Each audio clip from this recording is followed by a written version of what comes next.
इसके बाद यहाँ पर ये देखेंगे ओस्टियोआर्थराइटिस वर्सेस रूमेटॉइड आर्थराइटिस। सबसे पहले यहाँ पर देखेंगे ओस्टियोआर्थराइटिस को। अच्छा, इसको मैं पता है कैसे याद रखता हूँ, ये जो है ना ओस्टियो से बोन, उसके बाद ये आर्थराइटिस से जो जॉइंट है उसके अंदर वहाँ पर इन्फ्लेमेशन। अब यहाँ पर होना क्या है, यहाँ पर जब देखेंगे ना जॉइंट को, तो जॉइंट में क्या होता है, एक ऊपर से बोन और ये नीचे से बोन, ये दोनों क्या बना रहे होते हैं, यहाँ पर बना रहे होते हैं जॉइंट। अब इस केस में क्या होगा, जब आप देखेंगे पेशेंट को, तो ये जो जॉइंट है वहाँ पर जो बोन्स होंगी ये आपकी इन्वॉल्व होंगी, और वहाँ से क्या होगा, जो पेशेंट है उसके अंदर ये इन्फ्लेमेशन जो है ये चल रही होगी। अच्छा, यहाँ से ना मैं थोड़ा सा इसको नीचे से पहले आपको दिखाता हूँ। ये आपकी एक बोन, उसके बाद ये नीचे से आपकी दूसरी बोन। अब यहाँ पर ये दोनों मिलकर बना रही हैं जॉइंट। अब जॉइंट में क्या हो रहा है, ये जो जॉइंट आपकी बोन है ना, बोन के साथ पे ये जो आपकी लाइन बनी हुई है, इसको हम कहते हैं यहाँ पर ये कार्टिलेज, और ये आपकी होती है आर्टिकुलर कार्टिलेज। और उसके बाद ये जो स्पेस है ये आपकी हो जाएगी साइनोवियल कैविटी। इसके बाद ये साइडों पे आपके ये आपकी ये जॉइंट कैप्सूल, उसके बाद ये साइनोवियल लाइनिंग, और ये नीचे से आपकी बोन। अब इस केस में जब आप देखेंगे ना ये ओस्टियोआर्थराइटिस को, तो वहाँ पर ये जो आपकी है ना ये आर्टिकुलर कार्टिलेज ये आपकी डैमेज होगी। अच्छा, इसमें ना एक दो चीज़ें पहले से ही देख लें, वो ये कि यहाँ पर जब ये आर्टिकुलर आपकी जो कार्टिलेज है ये आपकी डैमेज कब होगी, जब ये आपके जो साइडों पे आपकी जो सेंटर में है ना ये साइनोवियल कैविटी ये आपकी खत्म होगी। उसमें क्या होगा, ये आपके जो कार्टिलेज है ना, कार्टिलेज कार्टिलेज के साथ रब कर रहा होगा, कार्टिलेज आपका वहाँ पे ये डायरेक्टली डैमेज हो रहा होगा। अच्छा, इसमें ना एक चीज़ इंपॉर्टेंट है, वो ये कि यहाँ पर आप जब देखेंगे ना ये ओस्टियोआर्थराइटिस को, तो जो बोन है ना, बोन में जो मीडियल वाली साइड होगी ना, मीडियल वाली साइड पहले डैमेज होगी, उसके बाद में आपकी जो होगी ना लेटरल वाली साइड वो आपकी डैमेज हो रही होगी।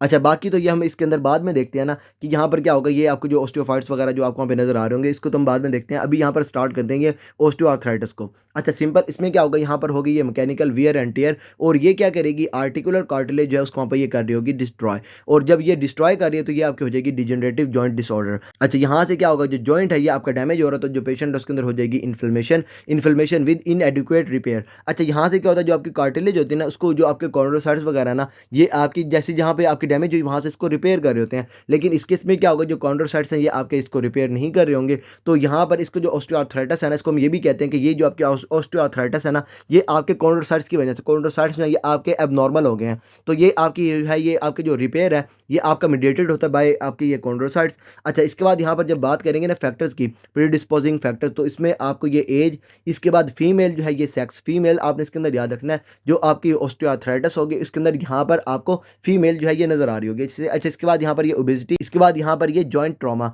जॉइंट के अंदर कोई भी प्रॉब्लम हुई तो क्या होगा, थोड़ी देर लेट कॉम्प्लिकेशन में आपका जो पेशेंट है उसके अंदर ये ऑस्टियोआर्थराइटिस आपको नजर आ रही होगी। अच्छा, इसके बाद यहाँ पर ये प्रेजेंटेशन, प्रेजेंटेशन में आपने इसके अंदर याद रखना है कि जो आपका जॉइंट है ये आपका जब ये रब करेगा तो रब करने के बाद पेशेंट को पेन होगी। मतलब क्या होगा, जब आपका जो पेशेंट है ये अपनी मूवमेंट वगैरह करेगा, जॉइंट जो है इसको वहाँ पे ये मूव करेगा, जॉइंट में क्या होगा, आपको वहाँ पे इन्फ्लेमेशन चल रही है, आर्थराइटिस वगैरह है, तो उसमें क्या होगा, मूवमेंट के बाद उसको पेन हो रही होगी। ये चीज़ इसके अंदर इंपॉर्टेंट है, क्योंकि जब आप देखेंगे ना इसकी प्रेजेंटेशन, तो प्रेजेंटेशन में क्या आपका जो पेशेंट उसको होगी pain, pain in weight bearing bone after use.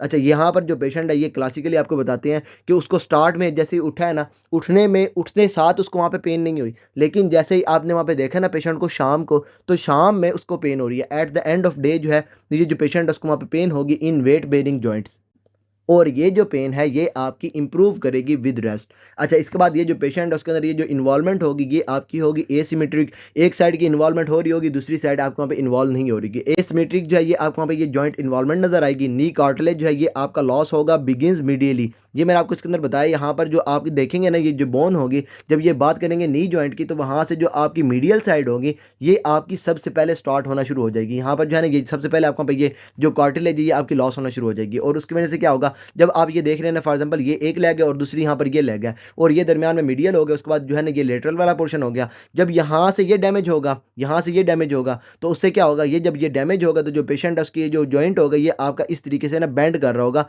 तो जो पेशेंट है उसके अंदर वहाँ पर आपको ये जो होगा ना, क्या कहते हैं इसको, ये बो लेग्स, ये आपको बो लेगिंग जो है ये आपको नजर आ रही होगी, बो लेग्ड पेशेंट होगा। अच्छा, उसके बाद यहाँ पर जो पेशेंट है उसके अंदर यहाँ पर इन्फ्लेमेशन तो चल रही है, लेकिन जो पेशेंट है उसके अंदर सिस्टमिक जो सिम्टम्स है जो आपको वहाँ पर इन्फ्लेमेशन वगैरह की वजह से होना ये आपको नजर नहीं आएंगे। और इसकी रीज़न क्या है, क्योंकि यहाँ पे आपका जो पेशेंट है ना उसके अंदर ये जो आपको यहाँ पे इन्फ्लेमेशन चल रही है, इसमें जो WBC काउंट है ये आपका इतना ज़्यादा इंक्रीज़ नहीं होता, तो पेशेंट के अंदर ये जो फीवर वगैरह जो है ये, उसके बाद ये वेट वगैरह जो है ये वेट लॉस वगैरह, उसके बाद ये फटीग वगैरह, ये पेशेंट के अंदर आपको नज़र नहीं आएगी।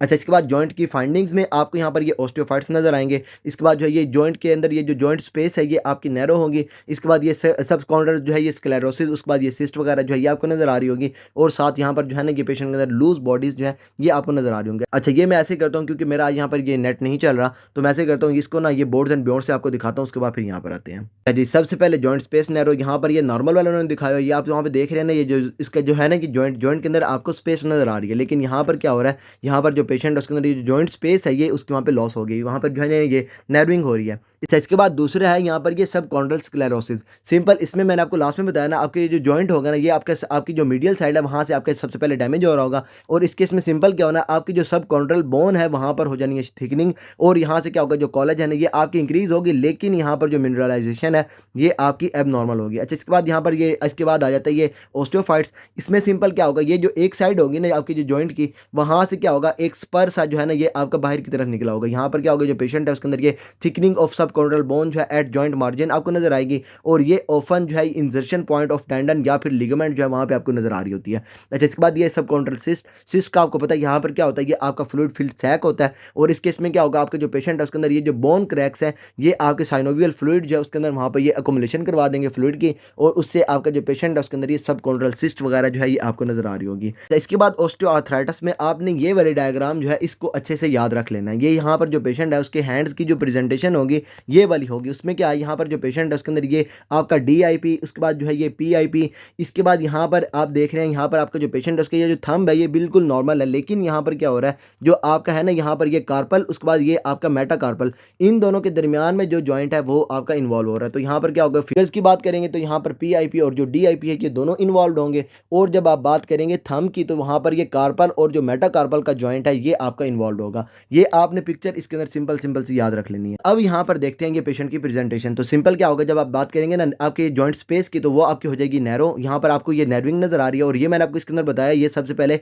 जो मीडियल साइड है वो आपकी इन्वॉल्व होगी। अच्छा, इसकी वजह से आपका जो पेशेंट है उसके अंदर ये बोइंग जो है ना ये आपको नजर आ रही होगी। अच्छा, इसके बाद यहाँ पर ये जो व्हाइट एरिया ये आपको वहाँ पे शो कर रहा है, थिकनिंग थिकनिंग हो जाएगी इसके अंदर और उसके बाद ये जो साइड पे आपको वहाँ पे निकल गया ये आपको हो जाएगा ऑस्टियोफाइट। इसके बाद ये जो है ना ये सिस्ट यहाँ पर आपको नजर नहीं आ रही, लेकिन वो इन्होंने यहाँ पर वैसे ही बता दिया कि यहाँ पर आपकी जो सिस्ट होगी ना ये आपकी होगी और वो आपकी होगी बोन क्रैकिंग की वजह से। अच्छा, इसके बाद जो पेशेंट है उसकी ये जो जॉइंट फाइंडिंग्स है इसमें सबसे पहले यहाँ पर ये ऑस्टियोफाइट्स और उसके बाद जो है ये जॉइंट स्पेस नर्विंग, ये आपने इसके अंदर याद रखना है, ये आपकी होगी एसिमेट्रिक। अच्छा, उसके बाद जो है ये सबकॉन्ड्रल स्क्लेरोसिस, उसके बाद ये सिस्ट और ये लूज बॉडीज वगैरह आपको वहाँ पे नजर आएंगे। अच्छा, उसके बाद ये जो साइनोवियल फ्लूइड है ये आपका होगा नॉन इन्फ्लेमेटरी। अच्छा, यहाँ पर आप अब ये कहेंगे कि इन्फ्लेमेशन वगैरह तो चल रही है, आपका जो पेशेंट है उसके अंदर वहाँ पे जो कार्टिलेज वगैरह है ये आपको वहाँ पे डैमेज हो रही है, लेकिन यहाँ पर क्या है, यहाँ पर जब आप बात करेंगे ना WBCs की तो ये आपके लेस देन 2000 आपको वहाँ पे नजर आते हैं। अच्छा, इसके बाद यहाँ पर ये development of Heberden and Bouchard nodes. अच्छा, इसको आपने किस तरीके से याद रखना है, फॉर एग्जांपल आपकी एक ये बोन है और दूसरी आपकी ये बोन है, ये आपकी जो है ना ये फ्लेंजेस हैं।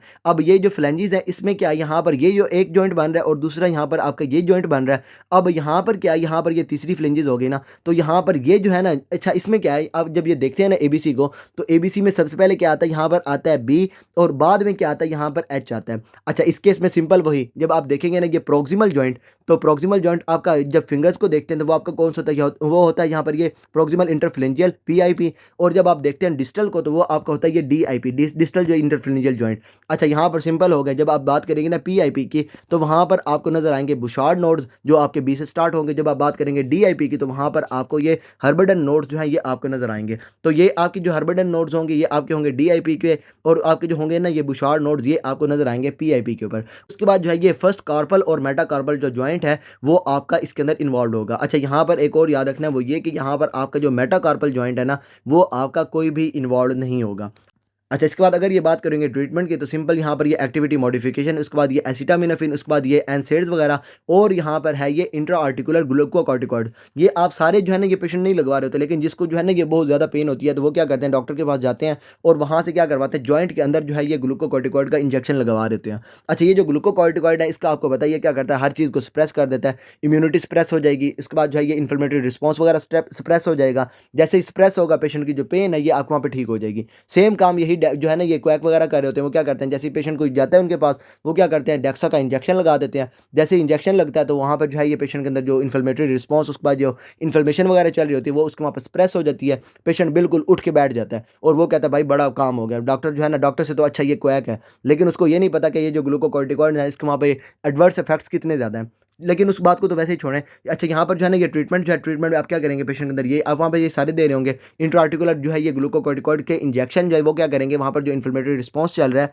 उसको वहाँ पे जाके स्प्रेस करेंगे और जो पेशेंट के अंदर जो पेन हो रही होगी वो उसकी वहाँ पे ठीक हो रही होगी। अच्छा, इसके बाद बात करेंगे यहाँ पर ये रूमेटॉइड आर्थराइटिस की। यहाँ पर आपने याद रखना है ये आपकी है ऑटो इम्यून कंडीशन, और ऑटो इम्यून का मैंने आपको लास्ट में बता रखा है कि आपका जो पेशेंट है उसके अंदर ये HLA-DR4 है ना, ये आपको मोस्टली नज़र आता है। और उसके बाद आपकी जो ऑटो इम्यून कंडीशंस होती हैं ये दोबारा से आपकी जो फीमेल्स है उसके अंदर मोस्ट कॉमन होती हैं। तो उस केस में भी आपका जो पेशेंट है ये आपके पास आएगी ये फीमेल, और उसके बाद जो है ये HLA-DR4 की एसोसिएशन आपको नज़र आएगी। इसके बाद यहाँ पर आपने याद रखना है ये HLA-DRB1, उसके बाद ये टोबैको स्मोकिंग वगैरह। अच्छा, यहाँ पर क्या होगा, यहाँ पर ये ऑटो इम्यून डिस्ट्रक्शन होगी, ऑटो इम्यून इन्फ्लेमेशन होगी, और उसमें क्या होगा, यहाँ पर पेशेंट के अंदर बनेगी ये पैनस। अच्छा, इसको सिंपल मैं कैसे याद रखता हूँ, यहाँ पर क्या होगा, जो पेशेंट है उसके अंदर वहाँ पे क्या होगा, ये जो है ना ये कचरा वगैरह बन रहा होगा, और ये जो कचरा है ये आपका होगा ये आपका जो है ये प्रोलिफरेटिव ग्रैनुलेशन टिश्यू, और ये आपका जो है ना ये कचरा जो बन रहा होगा ये क्या करेगा, जो आर्टिकुलर जो कार्टिलेज होगी ना इसको वहाँ पे इरोड कर रहा होगा, उसको वहाँ पे डैमेज कर रहा होगा, और उसकी वजह से क्या होगा, जो पेशेंट है उसके अंदर वहाँ पे जो है ना ये इन्फ्लेमेशन वगैरह आपको वहाँ पे चल रही होगी, उसको वहाँ पे ये पेन वगैरह जो है ना ये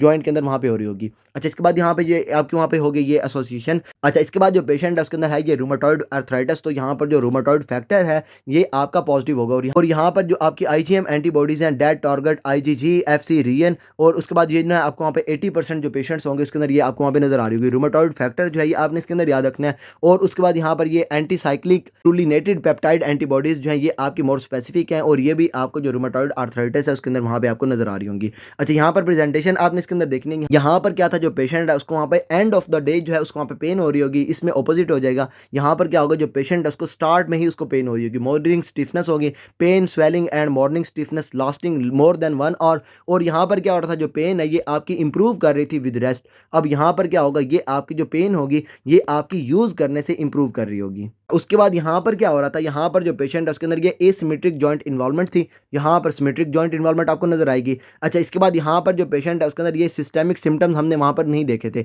अब इस केस में क्या होगा, जब आपका जो पेशेंट है ना उसके अंदर ये सिस्टेमिक सिम्टम्स जो हैं ये भी आपको नजर आ रहे होंगे, और इस केस में आपका जो पेशेंट है आपके पास प्रेजेंट करेगा विद फीवर, फटीग, उसके बाद ये वेट लॉस। अच्छा, इसके बाद जो पेशेंट होता है ना ये रूमेटॉइड आर्थराइटिस के अंदर, उसके अंदर ये आपको एक्स्ट्रा आर्टिकुलर जो है ये मैनिफेस्टेशन भी आपको नजर आती है, ये आपकी मोस्ट कॉमन होती हैं। इसमें क्या होता है, आपका जो पेशेंट है इसके अंदर ये आपको ये सर्वाइकल सबलक्सेशन नजर आती है, रूमेटॉइड नोड्यूल्स वगैरह आपको वहाँ पे नजर आते हैं, और ये क्या होता है, यहाँ पर ये फाइब्रिनॉइड नेक्रोसिस विद पेलिसेडिंग हिस्टोसाइट्स जो है। इसके बाद आपका जो पेशेंट है उसके अंदर ये जो है ना ये लंग्स की इन्वॉल्वमेंट होती है, ये आपने इसके अंदर याद रखना है, रूमेटॉइड आर्थराइटिस। उसके बाद आपका जो पेशेंट है उसके अंदर जो है ना ये रूमेटॉइड आर्थराइटिस है, और साथ साथ क्या जो पेशेंट है उसके अंदर ये न्यूमोकोनियोसिस है, तो ये सिंपल क्या होता है यहाँ पर ये कैप्लान सिंड्रोम। अच्छा, इसके बाद यहाँ पर जो पेशेंट है उसके अंदर ये इंटरस्टिशियल लंग डिजीज वगैरह आपको वहाँ पे नजर आ सकती हैं, प्लूराइटिस नजर आ सकती है, पेरिकार्डाइटिस नजर आ सकती है, एनीमिया ऑफ क्रोनिक डिजीज। इसके बाद जो है ना ये न्यूट्रोपीनिया, और साथ साथ जो पेशेंट है उसके अंदर ये स्प्लिनोमेगैली होगी, ये दोनों आपकी होंगी विद आपका ये रूमेटॉइड आर्थराइटिस, तो ये हो जाएगा यहाँ पर ये फैल्टी सिंड्रोम। और इस केस में आपका जो पेशेंट है उसके अंदर ये सेंटा आपको नजर आएगा, यहाँ पर स्प्लिनोमेगैली होगी, उसके बाद ये न्यूट्रोपीनिया हो गया। इसके बाद जो पेशेंट है उसके अंदर ये एनीमिया, और उसके बाद जो है ये थ्रोम्बोसाइटोपिनिया, और ये आर्थराइटिस या फिर आपको जो है ना ये रूमेटॉइड आर्थराइटिस ये आपको पेशेंट के अंदर नजर आ रही होगी, सेंटा हो गया इसके अंदर। अच्छा, इसके बाद जो पेशेंट है उसके अंदर ये आपको ए एमाइलोइडोसिस आपको नजर आ रही होगी, शॉगरेन सिंड्रोम नजर आ रहा होगा, स्क्लेराइटिस नजर आ रही होगी, और उसके बाद जो है ये कार्पल टनल सिंड्रोम जो है ये पेशेंट के अंदर नजर आ रहा होगा। अच्छा, इसी के साथ यहाँ पर बात करेंगे जॉइंट फाइंडिंग्स की, तो यहाँ पर जो पेशेंट है उसके अंदर ये इरोजन्स वगैरह आपको वहाँ पे नजर आ रही होंगी। उसके बाद यहाँ पर ये जक्स्ट्रा आर्टिकुलर ऑस्टियोपेनिया जो है ये आपको नजर आ रहा होगा। सिंपल यहाँ पर ये पिक्चर भी आपको वहाँ पे बता रही है कि जहाँ पर जॉइंट है ना, जॉइंट के साथ साथ जो बोन है ये उसके वहाँ पर जो है ना ये वीक हो रही होगी, जो ऑस्टियोपेनिया आपको वहाँ पे नजर आ रहा होगा। इसके बाद यहाँ पर ये सॉफ्ट टिश्यू स्वेलिंग आपको वहाँ पे नजर आ रही होगी। उसके बाद ये सब कॉर्नरल सिस्ट जो है ये आपको नजर आ रही होंगी, और जो जॉइंट स्पेस है ये आपका इस केस में भी नैरो हो रहा होगा। लेकिन इस केस में क्या आता है, यहाँ पर एसिमेट्रिक था, इस केस में क्या होगा, यहाँ पर क्योंकि दोनों के दोनों इन्वॉल्व होंगे तो यहाँ पर जो जॉइंट स्पेस नैरोइंग है ये आपकी सिमेट्रिक होगी। और उसके बाद यहाँ पर डिफॉर्मिटीज़ में आपको मैंने ये नीचे बता दी, यहाँ पर जो पेशेंट उसके अंदर ये सर्वाइकल सबलक्सेशन आपको नजर आएगी। अच्छा, इसके बाद यहाँ पर है ये अल्नर फिंगर डेविएशन, ये आपको यहाँ पर नजर आएगी, यहाँ पर जो है ये रेडी आपकी ये रूमेटॉइड आर्थराइटिस के अंदर। अच्छा, इसके बाद यहाँ पर क्या है, यहाँ पर जो पेशेंट है उसके अंदर ये स्वान नेक डिफॉर्मिटी आपको वहाँ पे ये नजर आती है। इसके बाद जो है ना यहाँ पर ये बुटोनियर जो है ये आपको नज़र आते हैं। अच्छा, यहाँ पर है फिंगर्स की दोबारा से इन्वॉल्वमेंट। इसमें आपने याद रखना है कि ये आपका जो एमसीपी है उसको वहाँ पे इन्वॉल्व करेगी, पीआईपी को इन्वॉल्व करेगी, रिस्ट को इन्वॉल्व करेगी। लेकिन आपका जो डीआईपी और आपका जो है ना ये फर्स्ट कार्पो मेटाकार्पल इसको वहाँ पे इन्वॉल्व नहीं करेगी। फर्स्ट कार्पल और मेटाकार्पल का जो जॉइंट है उसको वहाँ पे इन्वॉल्व नहीं करेगी, डीआईपी को इन्वॉल्व नहीं करेगी। ये आपके एमसीपी जो है उसको वहाँ पे इन्वॉल्व करेगी, और बाकी ये पीआईपी तो आपका पीछे भी आपका वहाँ पे इन्वॉल्व था इसके अंदर, वहाँ पे ऑस्टियोआर्थराइटिस के अंदर। और उसके साथ-साथ यहाँ पर जो रिस्ट है उसकी भी इन्वॉल्वमेंट आपको नज़र आ रही होगी। अच्छा, ये जो है ना ये स्वान नेक डिफ़ॉर्मिटी और ये जो बुटोनेरिया है ना यहाँ पे इन्होंने ये बनाए हुए हैं। ये सिंपल यहाँ पर आपको ये जो फिंगर्स नज़र आ रही हैं ये क्या है, यहाँ पर ये स्वान नेक डिफ़ॉर्मिटी और ये है आपके यहाँ पे ये बुटोनियर। अच्छा, इसके बाद यहाँ पर ये बात करेंगे ट्रीटमेंट की। तो सिंपल यहाँ पर अगर आप बात करेंगे ना रूमेटॉइड आर्थराइटिस की, तो उस केस में आपका जो पेशेंट है उसको आपने वहाँ पे ट्रीट करना है। तो यहाँ पर इन्फ्लेमेशन चल रही है तो आप क्या करेंगे, पेशेंट के अंदर देंगे ये एनसेड्स। यहाँ पर क्या हो रहा है, ऑटो इम्यून कंडीशन है तो पेशेंट के अंदर आप वहाँ पे दे रहे होंगे ग्लूकोकॉर्टिकॉइड, डिजीज़ मॉडिफाइंग एजेंट्स वगैरह आप वहाँ पे पेशेंट के अंदर दे रहे होंगे, ये मेथोट्रेक्सेट, इसके बाद ये सल्फासालाज़ीन, उसके बाद ये बायोलॉजिकल एजेंट्स में आपका जो पेशेंट है उसके अंदर ये जो टीएनएफ अल्फा इन्हिबिटर्स हैं ना, ये आप पेशेंट के अंदर दे रहे होंगे। अच्छा, सिंपल जो है ना दोनों का आपको वहाँ पे ओवरव्यू बता देता हूँ। सिंपल आपने इसके अंदर याद रखना है, यहाँ पर क्या होगा, ये wear and tear mechanical wear and tear की वजह से आपकी जो है ये इन्फ्लेमेशन होगी, और यहाँ पर क्या होगा, ऑटो इम्यून जो है ये डिस्ट्रक्शन होगी। यहाँ पर क्या होगा, यहाँ पर ये बनेगा कचरा पैनस बनेगा, और ये क्या करेगा, जो आर्टिकुलर कार्टिलेज है उसको वहाँ पे जाके डिस्ट्रॉय कर रहा होगा। और इस केस में क्या होगा, यहाँ पर ये जॉइंट की स्पेस नर्विंग होगी, इन्फ्लेमेशन चल रही होगी, और ये जो है ना आपके जो कार्टिलेज है वहाँ पे ये आपको जो है ना ये क्या कहते हैं इसको वहाँ पे डिस्ट्रॉय कर रही होगी। इस केस में आपको वहाँ पे ये फीमेल नजर आएंगी, इस केस में भी आपको वहाँ पे फीमेल नजर आएंगी। यहाँ पर क्योंकि ऑटो इम्यून कंडीशन है, और ये मैंने आपको बता रखा है आपके जो फीमेल है उसके अंदर ये मोस्ट कॉमन होती हैं, तो यहाँ पर भी आपको फीमेल नजर आएगी, HLA-DR4 आपको वहाँ पे नजर आएगा। बाकी यहाँ पर ये आपको एंटीबॉडीज़ वगैरह आपको नजर आ रही होंगी। इस केस में आपका जो पेशेंट है उसके अंदर ये ओबेसिटी, उसके बाद ये जॉइंट ट्रॉमा जो है ये आपको प्रीडिस्पोजिंग फैक्टर्स के अंदर नजर आ रहा होगा। प्रेजेंटेशन में आपने इसके अंदर याद रखना है, जो आपकी होगी ऑस्टियोआर्थराइटिस, ये आपकी यूज़ के साथ बढ़ेगी और आपकी इंप्रूव करेगी रेस्ट के साथ। इस केस में क्या होगा, ये आपकी रेस्ट के साथ बढ़ रही होगी, जैसे जो पेशेंट है उसने वहाँ पर रेस्टिंग की, मॉर्निंग स्टिफनेस आपको नजर आ रही होगी, और ये जो है ये यूज़ के साथ इंप्रूव कर रही होगी। इस केस में आपको ये सिस्टेमिक सिम्टम्स नजर नहीं आएंगे, यहाँ पर आपको सिस्टेमिक सिम्टम्स नजर आएंगे। अच्छा, यहाँ पर जो है ये पेशेंट के अंदर ये जो एक्स्ट्रा आर्टिकुलर मैनिफेस्टेशंस है ना, ये आपको रूमेटॉइड आर्थराइटिस के अंदर नजर आ रही होंगी। अच्छा, इसके बाद यहाँ पर ये फाइंडिंग्स में आपको यहाँ पे ऑस्टियोफाइट्स वगैरह जो है ये नजर आएंगे। अच्छा, यहाँ पर जो है ना जो मैंने इंपॉर्टेंट है ना वही आपको बता देता हूँ। यहाँ पर क्या होगा, यहाँ पर जो पेशेंट है उसके अंदर जो होगा ना ये आपके हर्बेडन नोड, उसके बाद ये बुशार्ड नोड, ये आपको नजर आएंगे। अच्छा, उसके बाद क्या होगा, ये जो आपको होगा ना ये कार्पल और मेटाकार्पल का joint, first metacarpal and metacarpal joint ये आपका इन्वॉल्व होगा, लेकिन आपका जो मेटाकार्पोफ्लेंजियल जॉइंट है ये आपका इन्वॉल्व नहीं होगा। इस केस में क्या होगा, यहाँ पर ये मेटाकार्पोफ्लेंजियल जॉइंट इन्वॉल्व होगा, इसके बाद ये पीआईपी भी इन्वॉल्व होगा। अच्छा, पीआईपी में हमने क्या देखा था, इसके अंदर यहाँ पर ये बुशार्ड नोड्स बन रहे थे, यहाँ पर ये पीआईपी आपका इन्वॉल्व होगा। इसके बाद जो है आपका जो पेशेंट है उसके अंदर ये जो रिस्ट की इन्वॉल्वमेंट है ये आपको वहाँ पे नजर आ रही होगी। डीआईपी यहाँ पर आपका इन्वॉल्व नहीं होगा। उसके बाद जो है ना ये आपका यहाँ पे ये फर्स्ट कार्पल और मेटाकार्पल जॉइंट ये भी आपका इन्वॉल्व नहीं होगा। अच्छा, यहाँ पर आपको ये अल्नर फिंगर डेविएशन आपको नजर आएगी। इसके बाद यहाँ पर जब बात करेंगे ना ये जॉइंट स्पेस नर्विंग की, तो यहाँ पर आपको स्मिटिंग नजर आएगी, यहाँ पर आपको एसिमेट्रिक जॉइंट स्पेस नर्विंग जो है आपको नजर आ रही होगी। ट्रीटमेंट में आप क्या करेंगे, यहाँ पर जो पेशेंट है उसके अंदर ये इंट्रा आर्टिकुलर ग्लूकोकॉर्टिकॉइड के इंजेक्शन वगैरह, या उसके अलावा जो है ये आपकी जो है ये एक्टिविटी मॉडिफिकेशन, इसके बाद ये जो है ना ये पेन किलर में आपको वहाँ पे एसिटामिनोफिन, उसके बाद जो है ये एनसेड्स वगैरह आप वहाँ पे पेशेंट को दे रहे होंगे। इस केस में आप क्या करेंगे, पेशेंट को जो है ना ये ग्लूकोकॉर्टिकॉइड आप वहाँ पे ये इम्यूनिटी को स्प्रेस करने के लिए ग्लूकोकॉर्टिकॉइड, इसके बाद जो इन्फ्लेमेशन को कम करने के लिए एनसेड्स वगैरह, उसके बाद जो है ये डिजीज मॉडिफाइड आपके एजेंट्स मेथोट्रेक्सेट, उसके बाद ये सल्फासालाज़ीन, उसके बाद जो है ये पेशेंट के अंदर ये जो टीएनएफ अल्फा इनहिबिटर्स वगैरह ना ये आप पेशेंट के अंदर यूज़ कर रहे होंगे। तो ये सारे हमारे यहाँ पे ऑस्टियोआर्थराइटिस, उसके बाद ये रूमेटॉइड आर्थराइटिस के अंदर फर्दर आपको इसके अंदर कोई भी प्रॉब्लम होने देने का नाश नहीं। एंड टिल देन अल्लाह हाफिज़।